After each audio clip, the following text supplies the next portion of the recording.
yo no pertenecía propiamente porque era muy pequeño a la barra Santa Fe Bogotá, que la conocía como Los Saltarines, ¿sí? De verdad era una barra violenta. Creo que la hinchada de Santa Fe tiene una deuda, digamos, en el fútbol colombiano con eso, porque por lo menos a mí me dieron mal ejemplo. Fue una barra que, por ejemplo, atacaba a la gente que venía de otras ciudades a ver a su equipo, y era gente súper tranquila. Entonces fue un mal ejemplo. En esa barra, por ejemplo, a nosotros los que éramos más pequeños se nos menospreciaba bastante. Entonces, digamos, había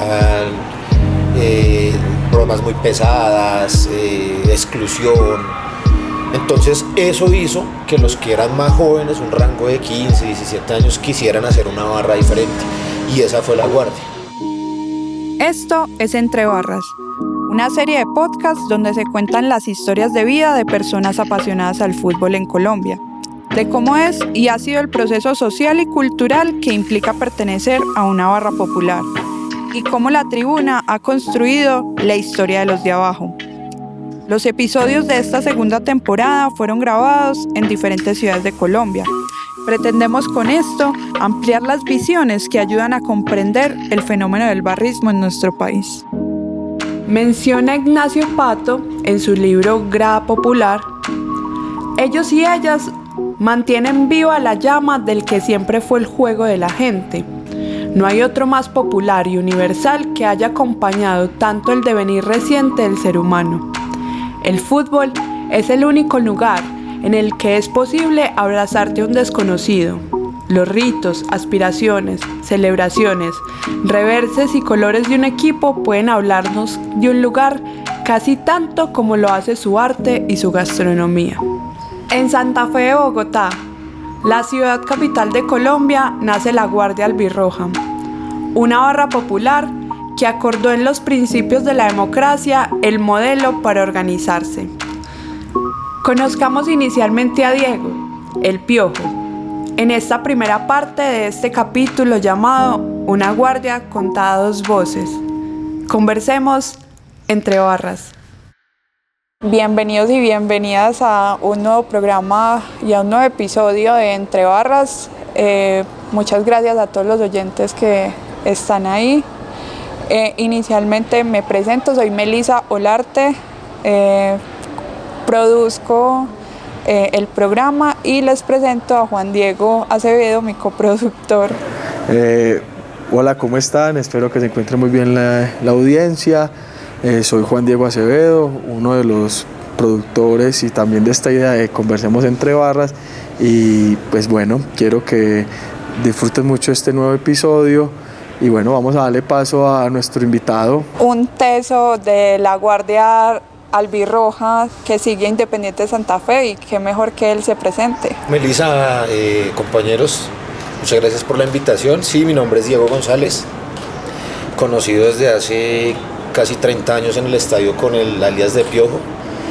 En este momento pues hago parte de la dirigencia de la barra, y nada, desde niño creciendo y formándome incluso en valores en una tribuna de las tribunas de los estadios. Pues en este momento tengo 42 años, soy ingeniero mecánico de profesión, graduado de la Universidad Pública, la Universidad Distrital. Tengo un hijo ya grande que afortunadamente pues también inició estudios en ingeniería, está en primer semestre.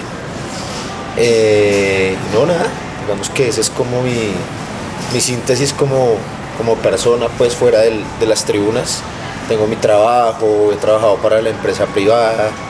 Muchas gracias, Diego, por esa presentación, y entremos en materia. ¿Cuándo llegas al estadio? ¿En qué momento de tu vida? ¿Cuáles son esos primeros recuerdos que tenés vos en el estadio del Campín y en el amor por Santa Fe? Pues diría yo que como el 99% de los santafereños, nosotros digamos somos dados por herencia. Fue mi papá el que me llevó al estadio.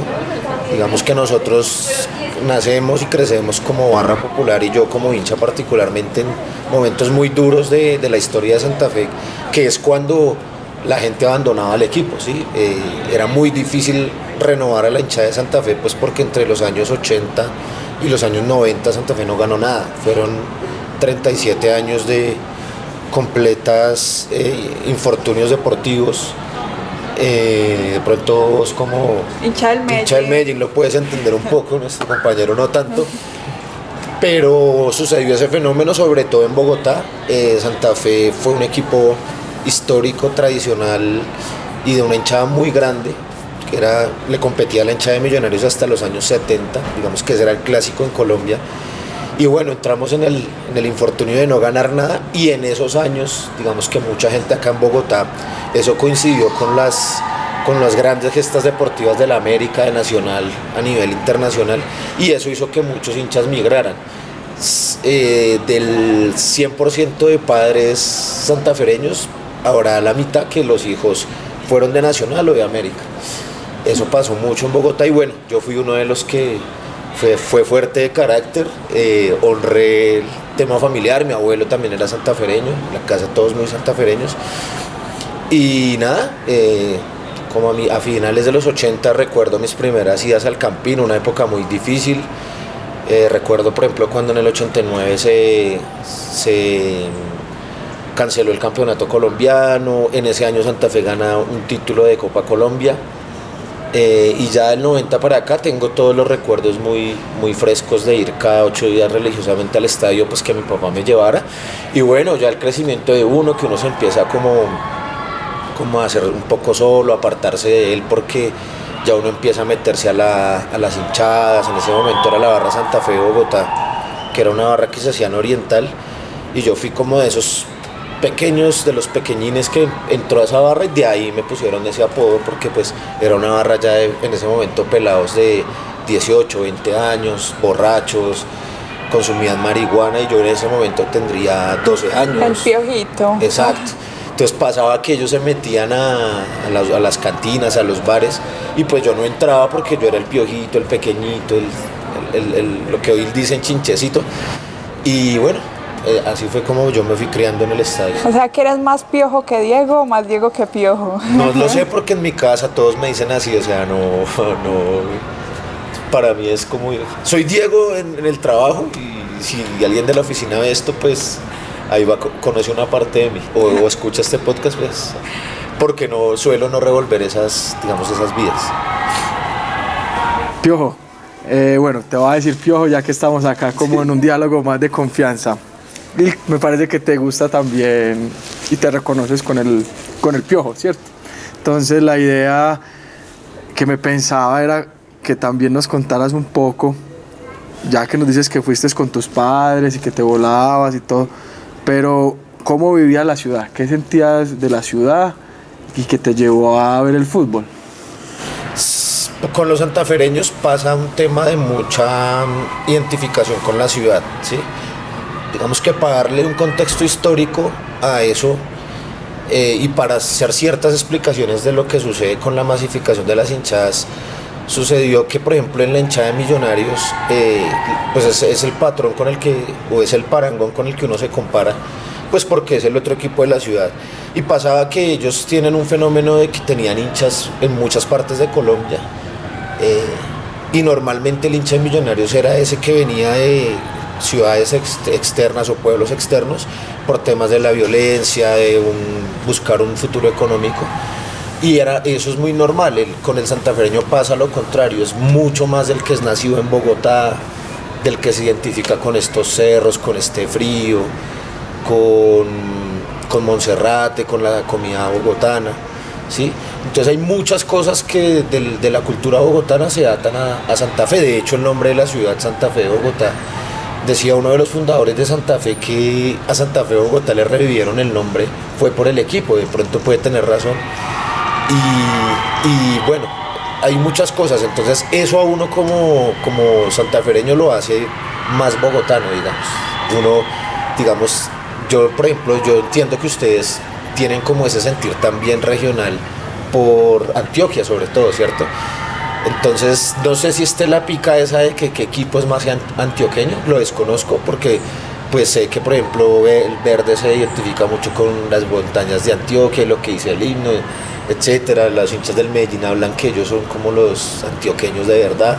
Entonces de pronto es como un símil, y en Bogotá pasa eso. Yo sí por lo menos me acuerdo mucho del domingo, no sé si ustedes vivieron esa época, los partidos se jugaban domingo 3:30 y domingo 3:30 en Bogotá, casi que era religioso, un sol radiante.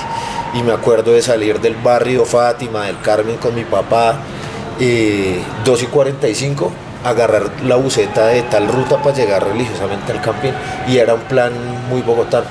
Mira que pues sí pasa en Medellín, hay una disputa discursiva también por quién es más antioqueño, en clave de que pues Nacional ha sido un equipo que desde su configuración histórica se quiso vender en todas las regiones, ¿cierto? Y habló de una identidad nacional, incluso Juan lo habla en su tesis.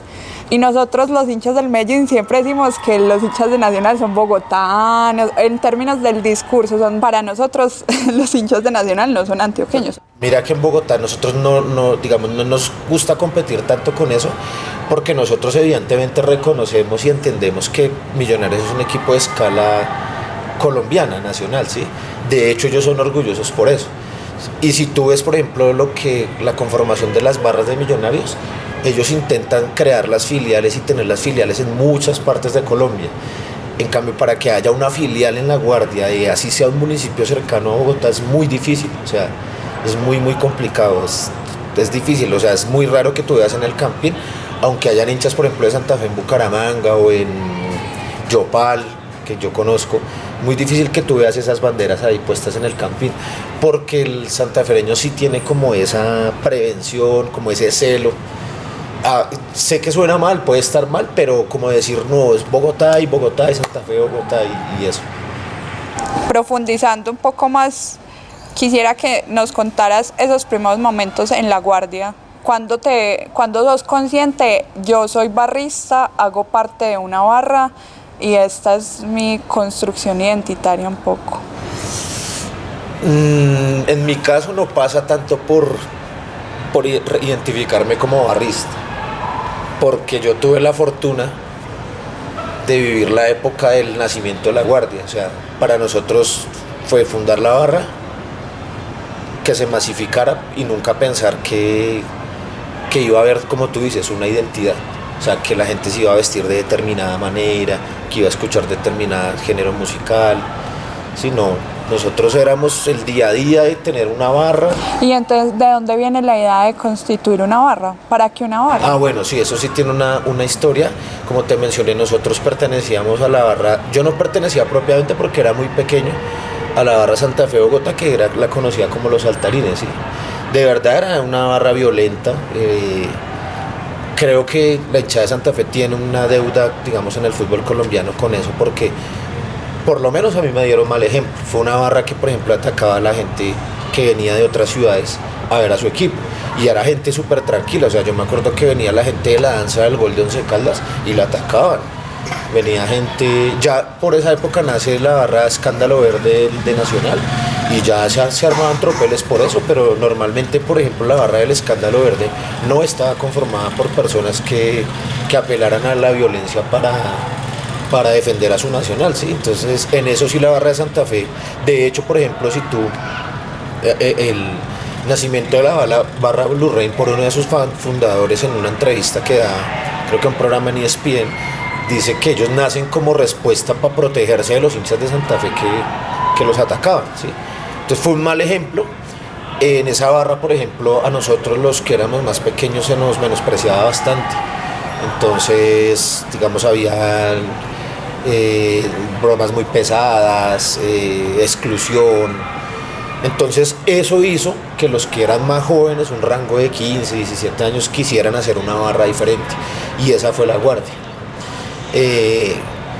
Había por esa época un pelado como muy gomelo, pues, con mucho, el papá era súper consentido, y acá en Bogotá en esa época el que tenía TV Cable era porque, sí, pues tenía muchas posibilidades económicas.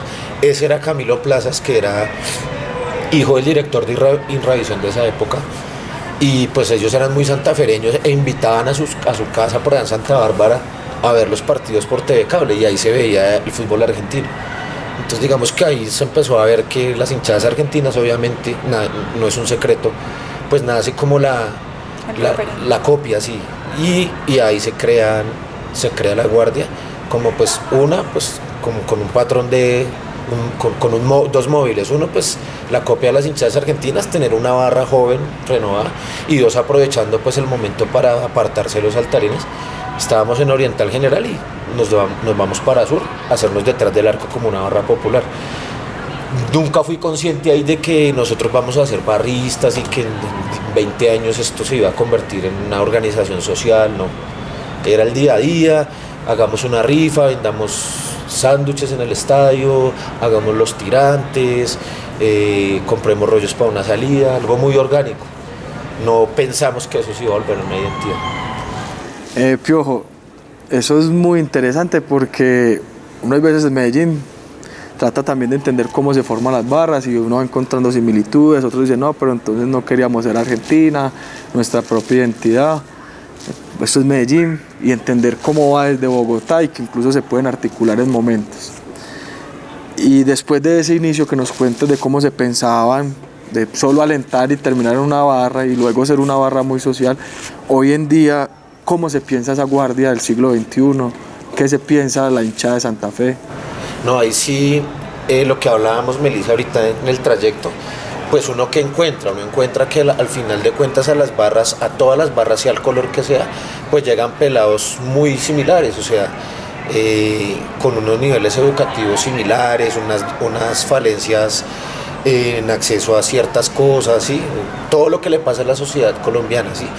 Entonces, eso lo que nos hace es encontrarnos tal vez entre líderes, y tener como la capacidad primero de reconocer eso, ¿sí? No dejar de verse. Por ejemplo, tú ves el caso europeo y esos manes se ven es como ejércitos, o sea, ellos se ven es como o sea, no sé, pero ellos se ven unos grupos como ejércitos, y a ese componente pues que le mezclan un tema político, ¿no? Entonces hay hinchadas que se identifican completamente con la izquierda, otros con la derecha, tú los ves con sus atuendos, son casi militares. Entonces el caso europeo es ese en el que de pronto un huevón de esos pues tiene mucha plata para andar en trenes y huevonear, y ¿sí? Colombia no, acá la gente tiene que rebuscársela, vivir del día a día, y en una barra como la de Nacional, como la del Medellín, como la de Millonarios, hay pelados que venden dulces en el servicio público para ir al estadio, pasan la guardia. Y eso pues hay un primer momento que es en el que nosotros los líderes de las barras nos damos cuenta de eso, lo compartimos y empezamos a trabajar en pos de eso. Entonces ya creo que hay una mutación en las barras, no hay mucho que nos diferencie, y eso pues nos hace repensarnos una barra no como una barra que solamente alienta, sino como una organización que está en la obligación de trabajar, de sembrar unos proyectos, germinarlos y ofrecerles posibilidades desde lo que es la barra a esa gente, a los chinos que llegan, o no solamente chinos, ya personas mayores también. ¿Y cuál ha sido el mayor reto en clave de esa misma constitución como barra? Estamos dialogando con un montón de personas que tienen falta de acceso a oportunidades, que no tienen muchas veces niveles económicos y de las condiciones materiales para poder generar un proceso de desarrollo también en clave de la propia organización, ¿cierto? Y uno se encuentra retos porque sigue habiendo violencia en los estadios, pero el discurso ha cambiado en clave incluso de los mismos líderes. Sí, pero el reto, eso hace el reto más difícil. ¿Cuál es? Que a pesar de que usted encuentra, de pronto suena mal, pero niveles de resentimiento social de los mismos pelados por el sistema, situaciones personales que ellos puedan vivir, véndales usted convivencia, dígales no se porte mal, no agreda, ¿sí? Eso es muy hijueputa, o sea, ese es un reto muy difícil porque lo pone a usted en tela de juicio como líder, ¿sí?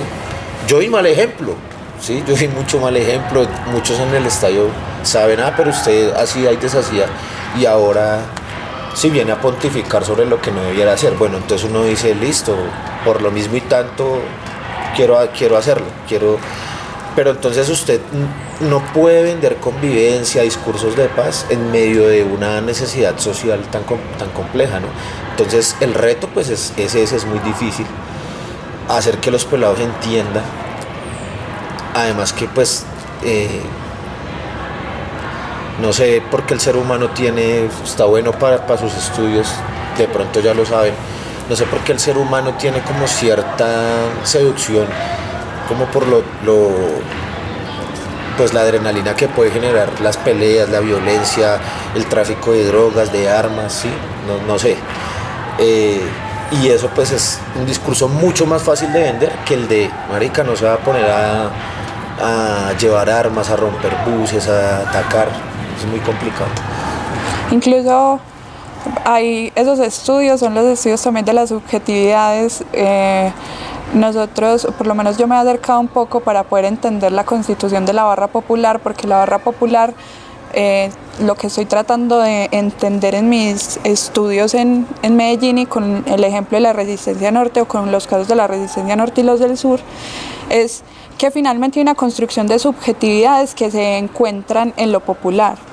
Y no hay que decir que lo popular es crítico, o sea, lo popular no es crítico de por sí, lo crítico se construye dentro de una organización popular. Entonces, en el encuentro de las pasiones, los seres humanos incluso ni siquiera racionan su accionar. Y eso ha sido también y termina siendo el gran reto de la barra popular, de poder generar una estructura organizativa a partir de la pasión. ¿Cierto? Entonces que movilice el hincha, su equipo de fútbol, pero también que movilice la solidaridad. Mira que por ejemplo en el caso de La Guardia, eso no es un reto, porque lo que tú dices, no hay mejor vehículo que la pasión por un equipo de fútbol para cosas buenas, sí, también, no solamente para cosas malas. Entonces, lo que tú dices, si una barra está estructurada, tiene una organización y da respuesta, digamos, a buenos manejos, o tiene, mejor dicho, credibilidad, confianza por lo que hace, es muy fácil hacer cosas en pos de lo que tú dices, de construir, generar oportunidades dentro de la barra, ser solidarios. Mira lo que pasó en la pandemia. O sea, nosotros hablábamos con todos, no lo dije, pero La Guardia hace parte del grupo de barras colombianas por la convivencia, y nosotros creo que alcanzamos a censar como 180.000 auxilios alimentarios en todo Colombia. Yo creo que ni siquiera un ministerio hizo eso. Sí, y eso es del bolsillo, desde la empatía de la propia gente, ¿no? Del barrio. En eso que se censa, nosotros estamos haciendo donatón barrio por barrio, casa por casa, con los combos de los del sur y la resistencia norte en la zona noroccidental de Medellín.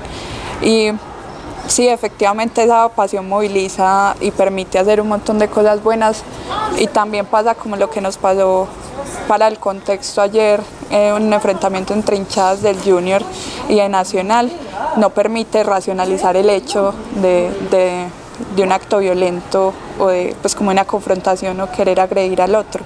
Ahí es incluso la cuerda floja por la que caminan las barras todo el tiempo, que es la pasión que permite movilizar y organizarnos para cosas buenas, pero también permite movilizar y organizarnos para agredir al otro, para cuando me siento atacado defender sin pensarlo, ¿cierto? Entonces ahí hay como varias subjetividades que se encuentran, que son muy difíciles de estudiar, y que incluso los teóricos de esto no han podido entender la pulsión, o no han podido o no saben en qué momento filosóficamente poder contribuir y equilibrar la pulsión de la razón y la emoción y el sentimiento humano. Piojo y Melissa, y a los oyentes, entender esto de las pasiones es muy complejo. Incluso no solo sería en el fútbol, sería en muchos deportes, en la casa, en los hogares. Y para entender comprender un poco más cómo las barras a nivel de Colombia, incluso latinoamericano y mundial, medianamente se van guiando por esas pasiones, hay que vivenciarlo, hay que ir a la tribuna, hay que perder un partido, hay que ganarlo, hay que golearlo, hay que nos goleen, que nos eliminen, perder las finales, y todo ese sentir que nos dé grandezas, orgullo, identidades, tristezas. Para que los oyentes puedan entender un poco más de ese juego de las pasiones y de cómo llega de todo eso lograr condensar en algo bueno o algo malo, y darle un poco también de ánimo, quisiera que nos compartieras como cuál ha sido ese partido que te ha emocionado más, o el que más te ha puesto triste, o que te ha movido más la fibra, o te ha pasado algo. No, definitivamente el 15 de julio del 2012, creo que es un día que yo nunca me voy a olvidar de lo que pasó, me acuerdo de todo lo que sucedió y me emociono aún, porque soy muy nostálgico, soy muy Bogotá, muy esto. Sí, creo que fue un día perfecto y creo que ese día fue el día que, no sé, creo mucho como en las energías de la vida, en la compensación de las cosas que se hacen bien. Creo que ese día la vida a mí me retribuyó muchas de las cosas que yo hice positivamente en el estadio por la hinchada de Santa Fe, por mi Santa Fe, etc. Y fue ese día que volvimos a ganar un título después de más casi 37 años. Yo renuncié al trabajo, viajé a Pasto para organizar el viaje de ida, regresé a Bogotá, o sea, si habremos dormido, no sé, 3 horas en 3 días, fue mucho. Y nunca me voy a olvidar de ese día, es el día más feliz de mi vida, es todo, es como, pues era un título local, pero significaba romper todo lo malo que nos había pasado. Mira que ahí para acá Santa Fe tuvo su década tal vez más gloriosa, consiguió incluso títulos internacionales y demás. Entonces ese día me acuerdo de muchas cosas, de mi papá, el abrazo con mi papá. Afortunadamente vivió para verlo campeón. Para verlo y sí, eso. Y tristezas, no, con Santa Fe, muchísimas decepciones amorosas, bastantes. Pero me dolió mucho perder la semifinal de la Libertadores con Olimpia, porque creo que fue injusto, muy injusto. Santa Fe fue muy superior en lo deportivo con Olimpia. Lo que seguimos al equipo en esa copa fue, o sea, anduvimos para arriba y para abajo por el continente y nosotros podíamos haber llegado a la final. No sé si ganábamos la Copa Libertadores, pero creo que sí hubiera sido muy importante para nosotros quedar en la historia de al menos llegar a la final de la Libertadores, y fue muy injusto. Santa Fe tenía que darle vuelta a un 2-0 en Asunción y muy temprano hizo el 1-0 en el Campín. Después la bendita pelota no quiso entrar a pesar de que estuvo ahí y bueno. La sacaron de la raya, no todo. Diego, dentro de todas estas acciones que ha pasado, nosotros tenemos referencias de algunas noticias no tan agradables como, pues, o por lo menos de hechos violentos dentro del estadio. ¿Cuál ha sido ese momento más duro que han tenido como guardia de la que dicen, bueno, de esto nos tenemos que recuperar, tenemos que sacar fuerzas de donde no hay y vamos a seguir para adelante con este discurso de convivencia, de construcción de paz? ¿Cuáles son esos momentos que tienen? Sí, la barra tiene un momento, 11 de mayo del 2005, es un momento refundacional de la barra. La barra fue muy violenta entre los años 2000, desde su fundación, pero recrudeció la violencia entre el 2000 y el 2005. Y para esos años la barra se había convertido en casi que iba a ser secuestrada por venta de drogas. Ya llegaba gente que era ajena al fútbol a hablar duro en la tribuna, intentar manejar la tribuna, y lo estaban logrando. Los históricos de la barra, los fundadores, ya estaban perdiendo poder, estaban perdiendo mando, no tenían gente para, digamos, corresponder a esa amenaza que venía sobre la barra.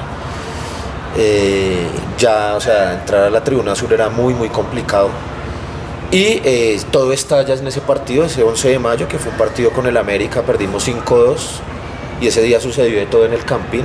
Eso fue una noche de espanto, una película de terror.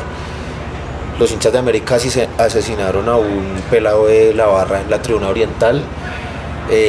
Un hincha oriental invadió la cancha, agredió al árbitro. A Santa Fe en ese momento le expulsan 3 jugadores.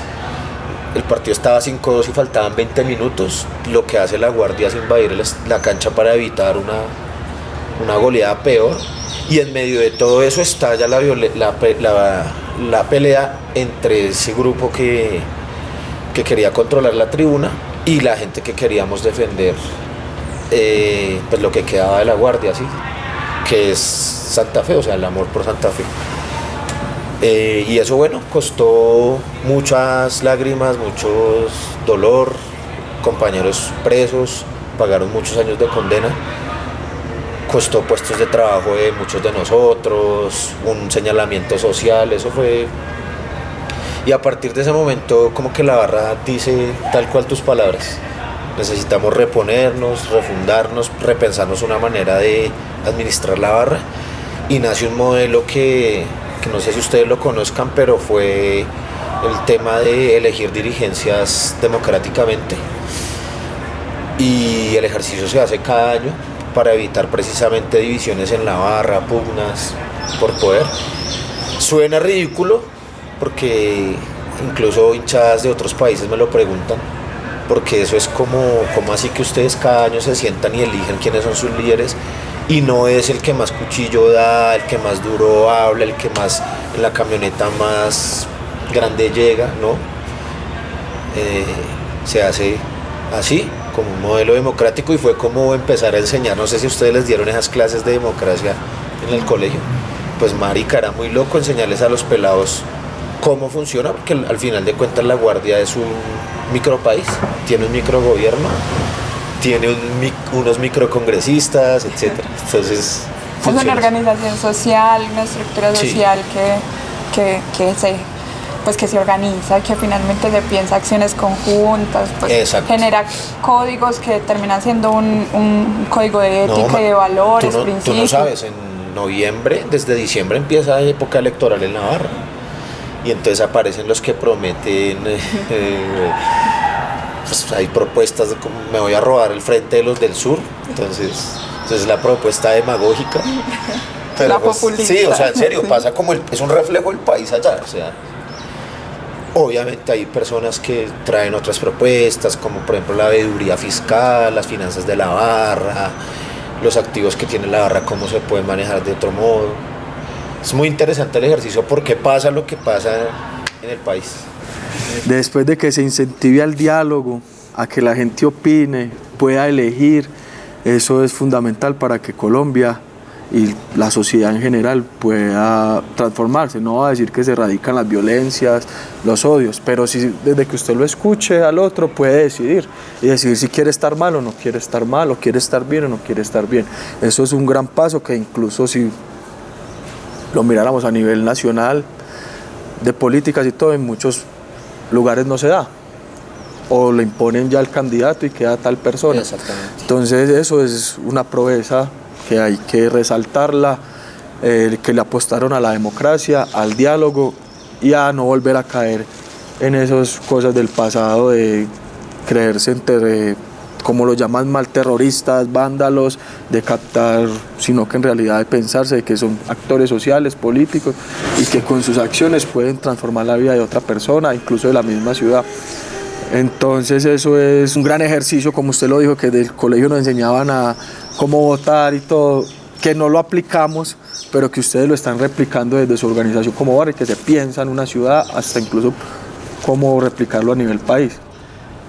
Yo quisiera, pues como a modo de cierre, incluso para honrar nuestra palabra de que era una hora, que pudieras darnos unas últimas reflexiones a los oyentes, a la audiencia. Nosotros tenemos una intención real de que los barristas, los compañeros y compañeras de nosotros escuchen estos relatos, pero también periodistas deportivos, pero también todos los actores del fútbol que permitan que hagamos equipo para transformar las realidades alrededor del fútbol. No sabremos si podemos erradicar la violencia, pero si todos hacemos equipo en pro de la convivencia, en pro de la paz, y hay veces no hay muchos que sean muy coequiperos con nosotros, pues, o con las barras, por así decirlo. No, lo que tú dices es sí, unir fuerzas, pues este tipo de espacios ahora, gracias a Dios, este tema ha democratizado un poco la comunicación. Gracias a estos espacios, pues digamos que muchos de los medios convencionales pierden un poquito de rating, tratan de recuperarlo ahora. Por ejemplo, vi 45 minutos del tema Nacional Junior, y de verdad que los análisis que uno ve ahí son pues paisaje, ¿no? Son los de siempre, son superfluos, son unos análisis, pues no sé, demasiado triviales para lo que el problema, la complejidad del problema, ¿no? Entonces, no, primero que nada, la reflexión, pues agradecer y que ojalá se multipliquen estos espacios, ojalá podamos llegar a muchas partes y los que nos estén oyendo puedan compartir el enlace o el acceso a este podcast para que lleguemos a más gente. Y nada, hay que seguir, como dice un amigo muy conocido, conocedor de este tema en Colombia, hay que seguir empujando la carreta, hay que seguir. Esto nace del convencimiento, no del interés por nada más de que, por ejemplo, mi hijo, del que les hablé al inicio de la charla, pues pueda ir a un estadio de fútbol tranquilo y que pueda desarrollar su proyecto de vida como estudiante de ingeniería sin que Dios no lo quiera en un servicio público, en el barrio lo agredan, le pueda pasar algo. Como yo, pues esto le pasa a todos y pues lo que queremos es eso, es ir en nuestro caso ir a ver a Santa Fe en fiesta, con color, que nuestra familia santafereña esté bien, vaya donde vaya a ver a su equipo. En esta primera parte conocimos algunos de los análisis y argumentos que tiene uno de los líderes de la Guardia Albirroja para conformarse como barra popular. Les invitamos a escuchar la segunda parte de este episodio, en la cual conoceremos otras formas de las luchas que han implementado para que el fenómeno del barrismo se consolide en la capital colombiana. Entre Barras es producida y dirigida por Laura Meli Solarte y Juan Diego Acevedo. Edición y musicalización, Valentino Campo Lozano, con el apoyo del Ministerio de las Culturas, las Artes y los Saberes.